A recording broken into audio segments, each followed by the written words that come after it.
Marcus Sterling spent 10 years building his cybersecurity empire into a billion-dollar fortress. It took me exactly 4 lines of code and one honest phone call to burn it to the ground. He thought firing me yesterday would bury his dirtiest secret forever, but he forgot one fatal detail. I am the lead architect who built the very walls he is desperately hiding behind. Hello, loyal listeners of Boss Revenge Stories. I want to sincerely thank you for your incredible support.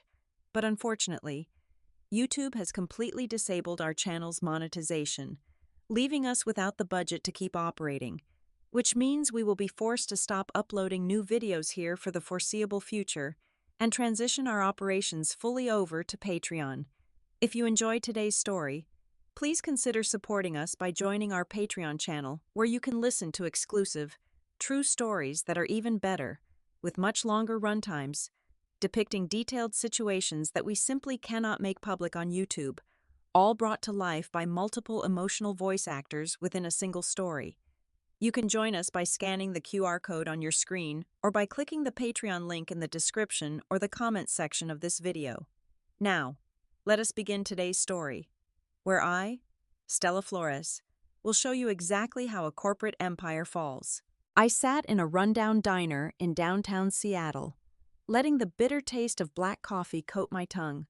The morning was damp and gray, a perfect backdrop for the absolute chaos about to unfold.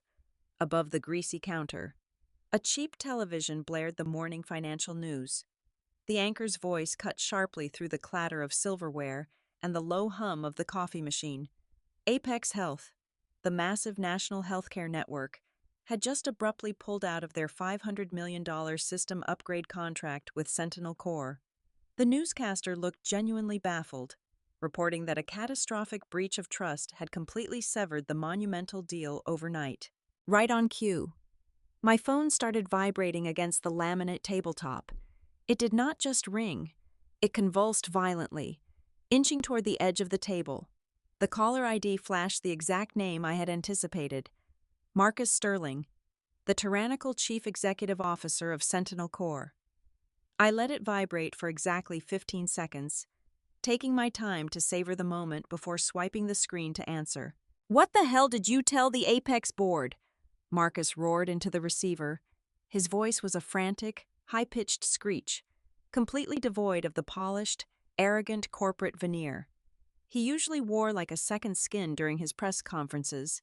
He sounded like a cornered animal. I took a slow, deliberate sip of my coffee, feeling the heat radiate through my chest. I did not say a single word to them. "Marcus," I replied, my tone light and completely steady. The automated security auditing system I designed and implemented simply ran its scheduled diagnostic check. It did exactly what it was programmed to do. I could hear him hyperventilating on the other end of the line, his breath ragged and heavy. "I will sue you into oblivion," he screamed, his panic rapidly morphing into blind, desperate rage. "I will absolutely destroy your career in this country. I will make sure you never touch a keyboard again. I'm going to pin this entire fatal security flaw on you. You were the lead systems architect. You are going to take the fall for this disaster, not me." A cold, cynical smile spread across my face as I stared up at the television screen. The stock ticker at the bottom was already flashing a violent red for Sentinel Corp. "You cannot pin anything on me," I said softly, delivering the crushing blow with surgical precision. "You seem to have forgotten the fine print of my employment contract. When you fired me at 4 o'clock yesterday afternoon, you automatically invalidated the non-disclosure agreement regarding my personal liability. Without that legal shield binding me to the company, my security protocols defaulted to standard transparency mode. Every single critical system warning, including the massive backdoor you specifically ordered me to ignore, was immediately and automatically forwarded straight to the client's inbox." I gasped loudly, the pathetic sound of a man drowning in his own arrogance. "You did what?" "Have a wonderful morning, Marcus," I whispered. I ended the call before he could spit out another empty threat. I tossed my phone into my purse, stood up, and left a $5 bill on the table. Looking back up at the television on my way out, I watched with pure satisfaction as Sentinel Corp's stock began its absolute freefall. crashing into the abyss just minutes before the trading floor even opened. Exactly 24 hours before the absolute collapse of his empire. The atmosphere inside the Sentinel Corps headquarters felt like a pressure cooker. We were exactly 3 days away from the most anticipated initial public offering of the fiscal year. The air conditioning on the 42nd floor was running at full blast, yet every executive in the glass-walled bullpen was sweating through their designer suits. I was sitting in my corner office, staring at a massive monitor displaying the core source code. As the lead systems architect, my final security sweep was the last barrier between our software and the public market. That was when I found it. It was buried deep beneath layers of obfuscated data rendering protocols. But to my experienced eyes, it was glaringly obvious. A backdoor. It was not a subtle coding bug or an accidental oversight made by a junior developer. It was an intentional, structurally catastrophic bypass embedded directly into our primary firewall logic. Someone had deliberately routed around the encryption verification process to artificially boost data processing speeds by exactly 3.5 seconds.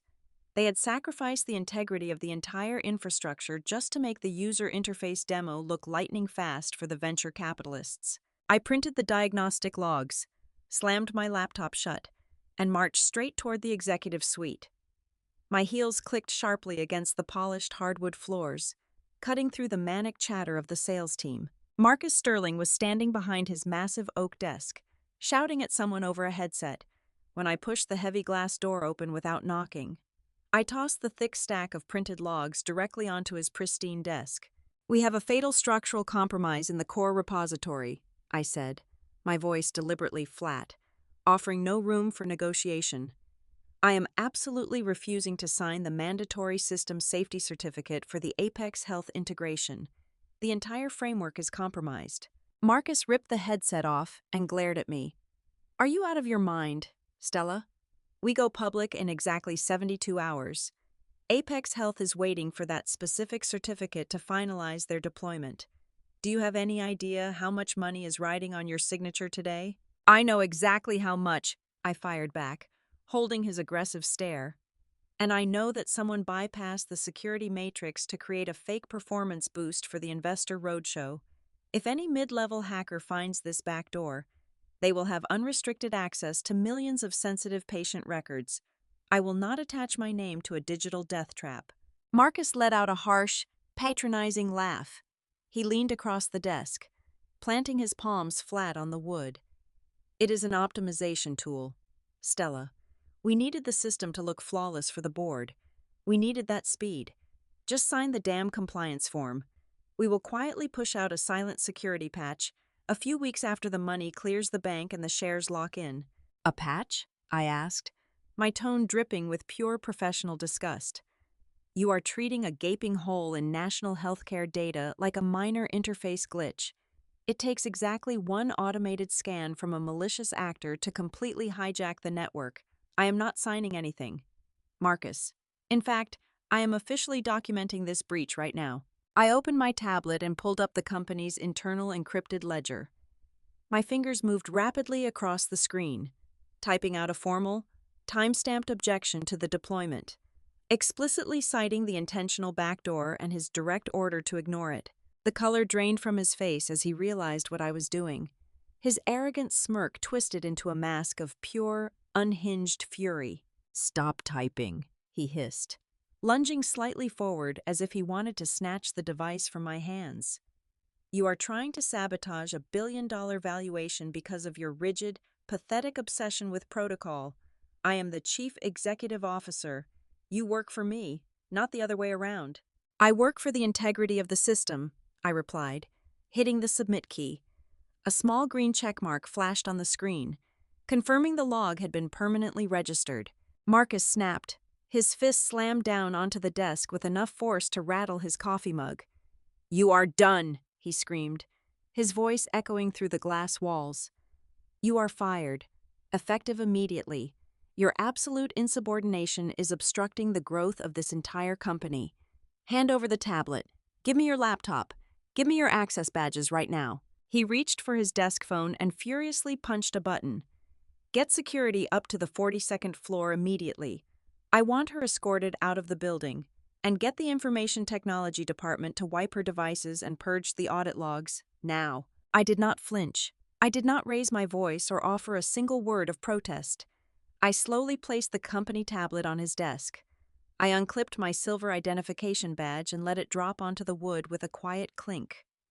I turned around and walked back to my office, closely followed by two burly security guards who looked deeply uncomfortable with the situation.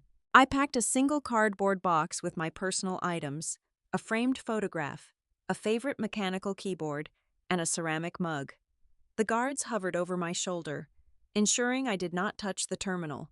They thought they had won. Marcus thought he had neutralized the threat by stripping me of my corporate hardware and removing me from the premises. What the brilliant chief executive officer failed to comprehend was the very architecture he paid me to build. He thought a simple command to a junior technician could erase my formal objection. He was entirely oblivious to the fact that the encrypted ledger was built on immutable blockchain technology. The moment I hit submit in his office, the record became permanent, completely unalterable, and instantly auto-synced to my own independent, highly secured off-site server. I walked out of the towering glass skyscraper into the cool Seattle afternoon, carrying my small cardboard box, feeling nothing but a profound sense of calm.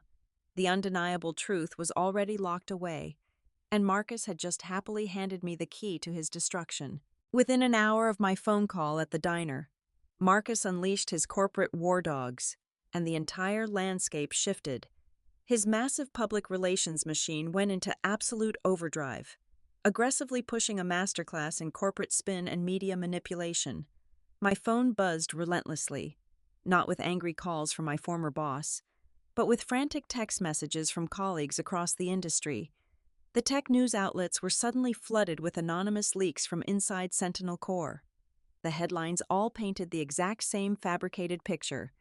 A deeply disgruntled former executive architect had allegedly introduced a malicious virus into the Core repository right before being formally terminated. They were subtly framing me as a rogue, unstable hacker, setting the stage to make me the perfect criminal scapegoat for their own gross negligence. I could feel the invisible walls of my professional network rapidly closing in. People I had mentored for years were suddenly blocking my number, terrified of being associated with a corporate terrorist. It was a classic, ruthless smear campaign designed to completely isolate me and destroy my credibility before the Federal Bureau of Investigation inevitably showed up at my doorstep with a federal search warrant. But Marcus fundamentally misunderstood how my mind operates under pressure. He expected me to panic, to hire a desperate defense attorney, or to hide in my apartment and wait for the feds to kick down my door. Instead, I grabbed my car keys and drove straight into the belly of the beast. I headed directly to the sleek, heavily fortified headquarters of Apex Health. I bypassed the standard reception desk and utilized a specialized vendor clearance badge I had kept in my wallet, making my way straight to the executive risk management suites. I was looking for Victor Vance. Victor was the chief risk compliance officer for Apex, a man famous in our industry for possessing a spine made of solid titanium. He was ruthlessly pragmatic, fiercely protective of his company data, and famously impossible to bribe or intimidate. When I walked into his immaculate office, his private security detail instantly tensed, stepping forward to intercept me. But Victor simply waved them off with a flick of his wrist. I did not waste time with pleasantries or desperate explanations. I walked right up to his desk and dropped a heavy, encrypted titanium flash drive onto the glass surface. Everything you need to know about why your automated system correctly rejected the Sentinel Core upgrade is on that drive, I told him, my voice echoing slightly in the quiet room. You will find the raw diagnostic logs, the immutable blockchain audit records, and the exact timestamps of the backdoor implementation that their chief executive officer ordered. Do your own independent forensics. Victor, you have the best team in the state. Look at the raw data, and you will see exactly who is lying to the press right now. He looked at the small silver drive, then slowly looked up at me, his expression entirely unreadable and cold. I turned around and walked out without another word. leaving the absolute, irrefutable truth in the hands of the one man Marcus could never manipulate or buy. When I finally returned to my apartment complex later that afternoon, I found a highly paid welcomings committee waiting in the dimly lit hallway. 3 men in immaculate, overpriced tailored suits were standing in a tight formation right outside my front door. They were the elite corporate fixers from Sentinel Corps' external legal firm. The guys Marcus called when he needed to bury someone alive in paperwork. The lead attorney, a tall man with a predatory, calculated smile, stepped forward and blocked my path to the door. He unlatched a genuine leather briefcase and pulled out a thick stack of heavily watermarked legal documents. "Listen very closely," he said, his voice dripping with a sickeningly false sympathy. "The company recognizes that tempers flared unnecessarily yesterday afternoon. We are here to offer a highly lucrative and mutually beneficial resolution to this unfortunate misunderstanding." He placed a heavy gold pen on top of the documents. It was an emergency gag order, a draconian non-disclosure agreement wrapped in aggressive legal threats that would effectively strip me of my right to ever speak about Sentinel Corps again. Underneath that contract was a certified cashier's check. The amount written across the thick paper was absolutely staggering. $3 million. They were officially labeling it as a generous severance package in the accompanying letter. But we both knew exactly what it really was. It was blatant hush money. It was the desperate, pathetic price Marcus was willing to pay to buy my absolute silence and save his crumbling empire from a federal security probe. The lawyer tapped the gold pen against the signature line of the contract. "Sign the paper, deposit the money into your account today, and all the nasty rumors currently circulating in the press will completely disappear by tomorrow morning. Refuse this generous offer, and we will bury you so deep in federal litigation and criminal charges that you will never see daylight or touch a computer again." I looked down at the massive check, then up at his smug, confident face. I did not say a single word. I did not even reach for the pen. Instead, I calmly unlocked my front door, stepped inside my apartment, and grabbed a single piece of standard printer paper from my home office desk. I walked back out into the hallway and handed it directly to the lead attorney. He looked down at the page in total, blank confusion. There were no words, no legal counteroffers, and absolutely no demands printed on it. It was just a massive, sharply printed quick response code. I stepped back inside and firmly shut my heavy wooden door right in their faces, locking the steel deadbolt with a loud, echoing click. If those arrogant lawyers had scanned that code right then and there in the hallway, they would have seen exactly what was already rapidly spreading like wildfire across every major cybersecurity forum and hacker board in the country. The code linked directly to a bare, untraceable offshore website hosting absolutely nothing but a massive digital countdown clock. It was ticking down steadily from exactly 48 hours, the numbers glowing in stark white against a pitch-black background. I had effectively planted a digital time bomb in the dead center of the internet, and the entire tech world was already going completely insane, spinning wild conspiracy theories and desperately trying to figure out what catastrophic event would happen when that clock finally hit zero. While the digital clock on that offshore website steadily ticked away the seconds, absolute pandemonium was breaking loose on the 42nd floor of the Sentinel Corps building. The skeleton crew of senior engineers that Marcus had desperately ordered to scour my code for viruses had stumbled into a massive, invisible wall. They called it a ghost protocol. It was completely undetectable during standard operations, woven so deeply into the foundational architecture that it looked like a natural part of the data flow. But the moment my user credentials were violently scrubbed from the Active Directory yesterday, the protocol woke up. It was not a piece of malicious malware. It was a perfectly legal, federally compliant security lock, under the strict guidelines of national data protection.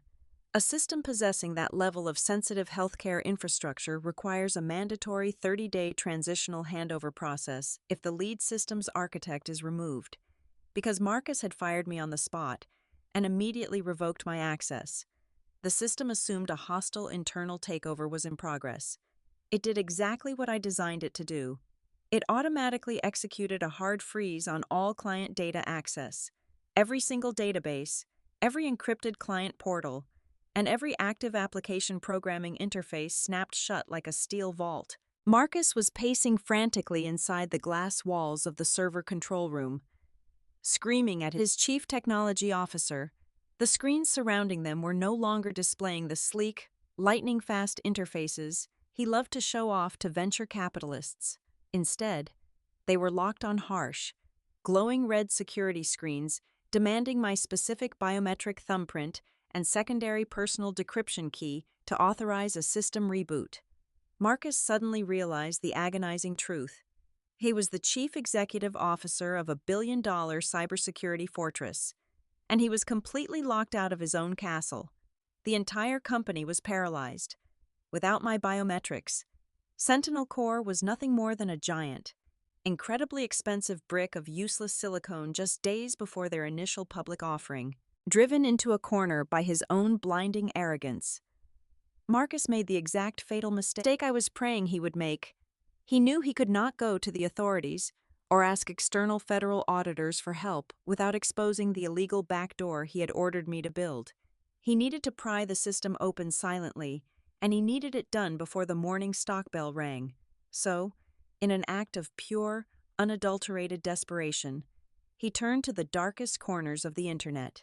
Operating from a burner laptop in his private executive suite, Marcus logged onto a notorious dark web marketplace.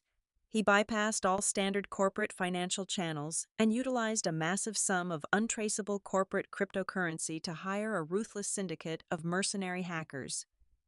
His instructions to them were simple and incredibly illegal. Crack the Ghost protocol, break into Sentinel Core from the outside, and shatter the biometric lock by any means necessary, completely bypassing internal security compliance. He was literally paying cybercriminals to attack his own company, leaving a massive, glaring trail of illicit financial transactions in his wake. But he fundamentally underestimated the architect who built the maze. I had spent 10 years studying Marcus Sterling. I knew his psychology perfectly. I knew that when his back was against the wall, his massive ego would never allow him to admit defeat. He would always try to cheat his way out. That is why the Ghost protocol was never actually the trap. It was just the bait. The real trap was a highly sophisticated honeypot server I had silently deployed weeks ago, disguised to look exactly like the vulnerable backend of the biometric lock system. When Marcus paid those dark web mercenaries to attack the protocol, they did not actually hit the Sentinel Core mainframe. They hit my decoy server, and the moment they breached that fake gateway, my honeypot swallowed them whole. It quietly and methodically recorded every single piece of data they transmitted. It logged the exact internet protocol addresses of the burner laptop Marcus was using in his office. It captured the encrypted chat logs where he explicitly ordered the illegal breach. Most importantly, it traced the massive cryptocurrency transfer straight back to a hidden slush fund directly tied to his personal executive accounts. I sat in the quiet darkness of my living room, watching the raw data flow across my personal monitors. The evidence of his desperate, criminal cover-up was compiling itself perfectly into an airtight, irrefutable dossier. On the second monitor, the white numbers of the public countdown clock were rapidly approaching zero. The tech forums were practically vibrating with hysterical anticipation. Everyone was bracing for a catastrophic zero-day virus to wipe out the Eastern Seaboard network. They were waiting for a massive data dump of stolen health records. 10 seconds, 5 seconds, 1 second, 0. The screen flashed briefly. No viruses were unleashed. No alarms went off in corporate security departments across the country. The internet did not break. Instead, the website simply executed a silent, automated file transfer script. It compiled the immutable logs of the intentional backdoor, the encrypted ledger of my formal protest, Victor Vance's independent forensic confirmation, and the fresh, undeniable dark web transaction records showing Marcus paying hackers to attack his own infrastructure. It bundled every single piece of that damning evidence into a heavily encrypted data packet and sent it directly to the highest tier of the enforcement division at the United States Securities and Exchange Commission. I leaned back in my chair and took a deep breath, knowing that the absolute destruction of Marcus Sterling was no longer just a possibility. It was now a federal inevitability. The response from the United States Securities and Exchange Commission was not just swift, it was utterly catastrophic for Sentinel Corp. Within minutes of receiving my heavily encrypted dossier, they issued an emergency federal injunction ordering an immediate and indefinite suspension of the highly anticipated initial public offering. The massive tech empire that had been valued at billions of dollars just 24 hours earlier was instantly frozen in its tracks.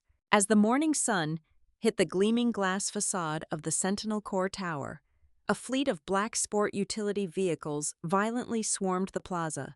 It was not a quiet, discreet inquiry. Dozens of federal agents wearing tactical vests emblazoned with the Federal Bureau of Investigation logo stormed the pristine lobby in broad daylight.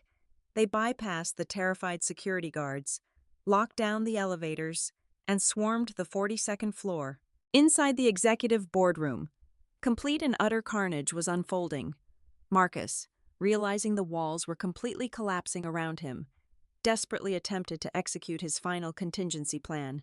He tried to throw his entire executive team under the bus. Standing at the head of the long mahogany table, he furiously pointed fingers at his chief technology officer, screaming that the engineering department had gone rogue and implemented the fatal backdoor without his knowledge. He tried to manipulate the board of directors one last time, framing the dark web mercenary payments as a desperate attempt by the engineering team to cover up their own catastrophic mistakes. But the board members were no longer listening to his slick corporate spin. They were staring at the glowing screens of their tablets, reading the exact same immutable blockchain logs and forensic reports that I had delivered to Victor Vance and the federal authorities. The truth was glaring, undeniable, and mathematically proven. They realized, with horrifying clarity, that Marcus had completely lied to them about the collapse of the Apex Health deployment.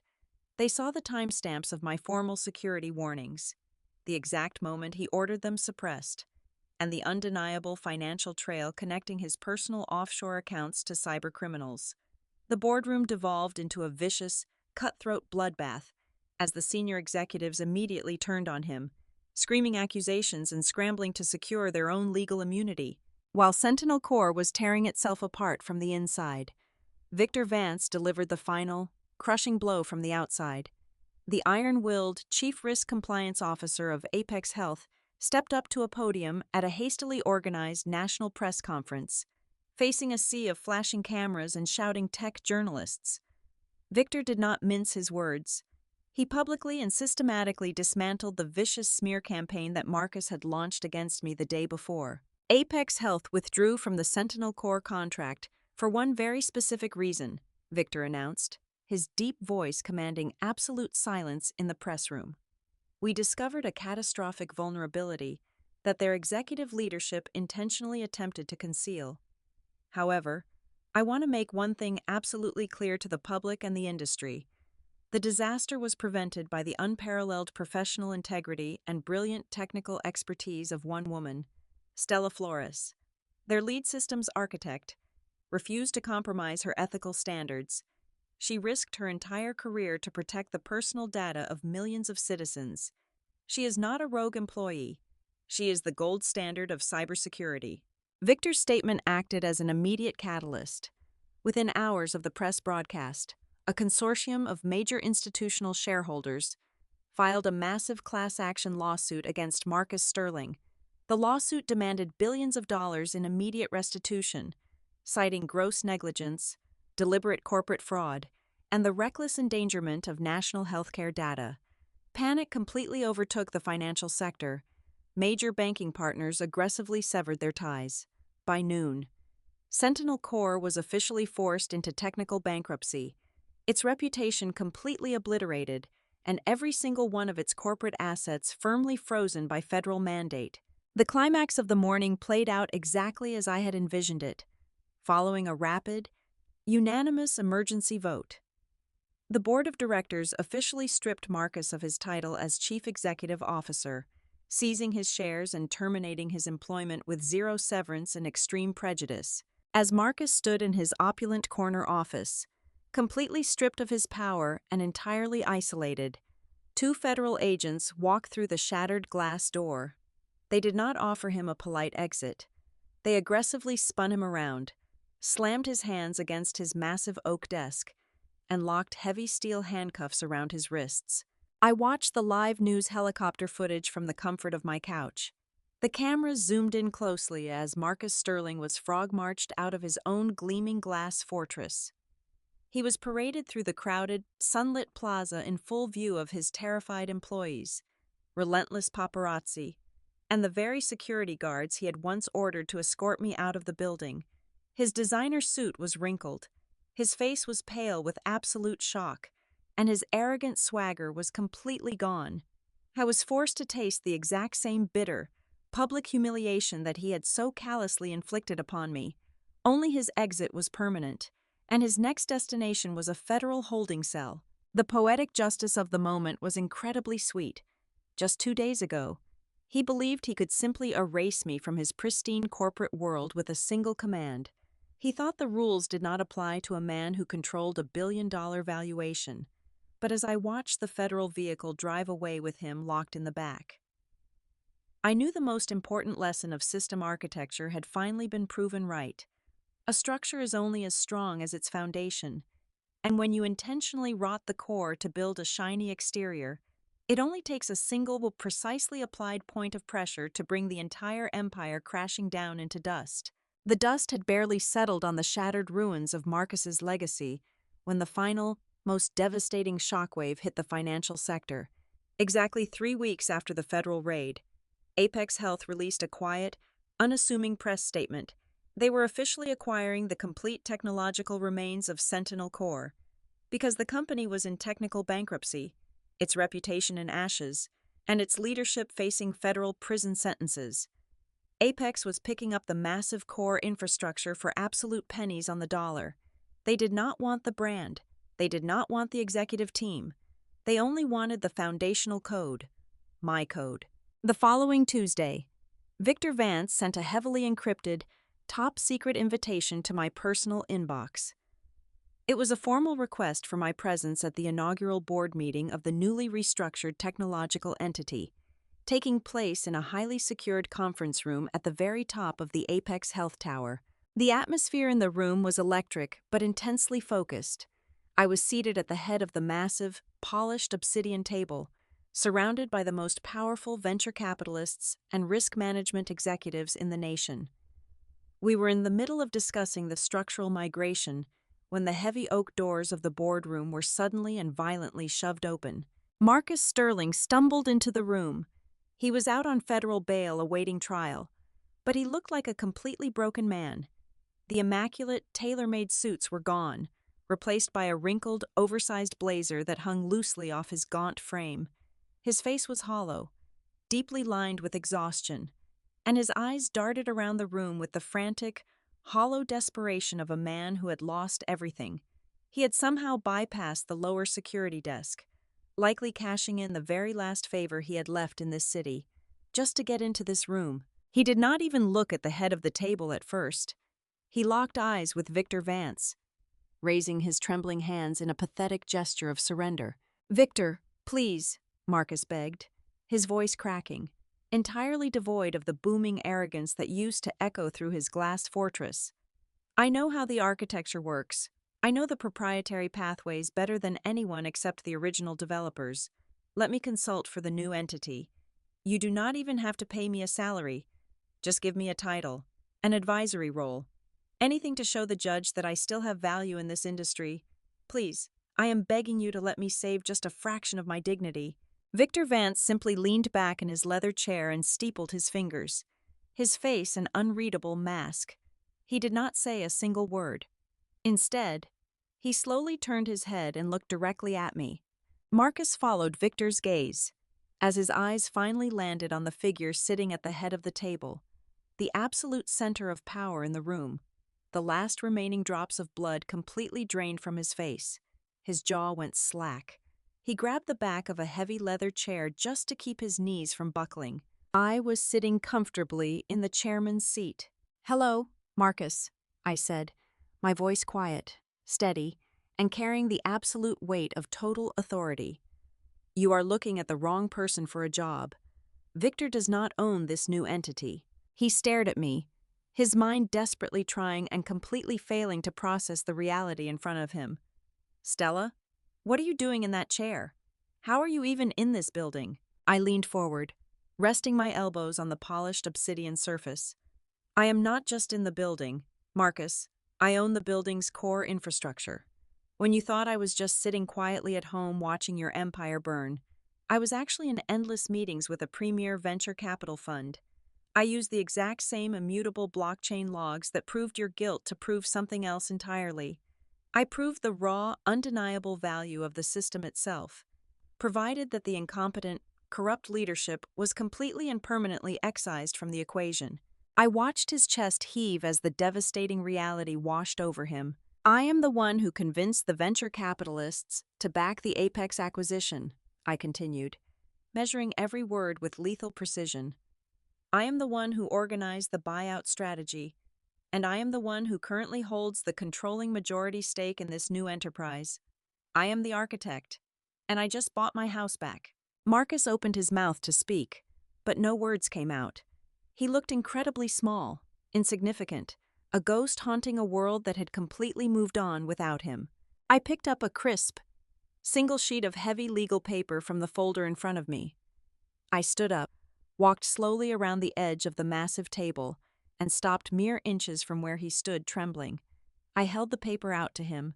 "This is not a severance package," I told him, looking directly into his broken, defeated eyes.